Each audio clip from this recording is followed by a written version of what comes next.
And one of China's most ambitious reforms at the moment is over who owns land. Now, according to Chinese law, the state owns the land in big cities like Beijing, Shanghai, and Chongqing.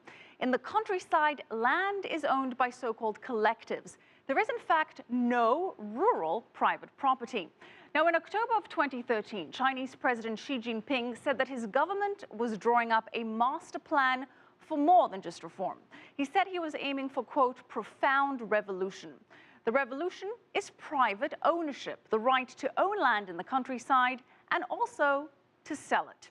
Now, in the 1990s, China permitted private property in cities, and that created wealth for city dwellers and became a colossal engine of economic growth. Rural Chinese now want the same thing, but the land is still owned by collectives, and the officials who oversee the collective can actually seize that property at will and sell it off, thereby displacing the people who live on it. So, more than 250 million Chinese migrated to cities, leaving farmland uncultivated. China is now growing concerned about its ability to feed its people.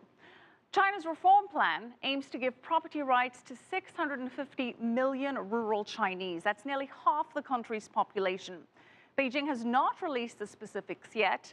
In February, President Xi Jinping compared China's upcoming land reforms to, quote, the first step in a long march. The plan is to give rural Chinese so-called land use certificates, and that's the equivalent of a leasehold that will enable them to transfer or mortgage their land use rights or turn them into shares in large-scale farming cities. Beijing aims to get this done in the next 5 years. Now, land reform was a key topic during the 12th National People's Congress, particularly in rural development, and Liu Yang explored how those policies are now benefiting local communities in southwest China's Sichuan province. A big harvest for Zhou Minqiang's family. These organic vegetables will soon be on people's dinner tables. Zhou says his earnings have doubled since 2008. That was when the village introduced the land reform policies. My previous earnings were 15,000 yuan per hectare. Other villagers have contracted their land to me, so my income per hectare has increased 5,000 yuan. So now I make twice as much as before.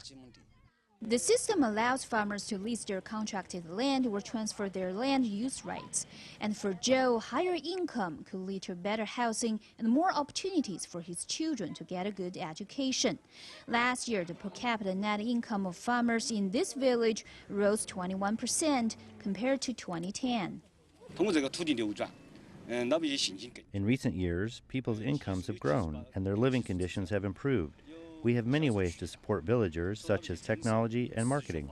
The latest policies are aimed at tackling China's urban-rural wealth gap. It is hoped that they will enhance the overall land reform effort, which is intended to double rural incomes.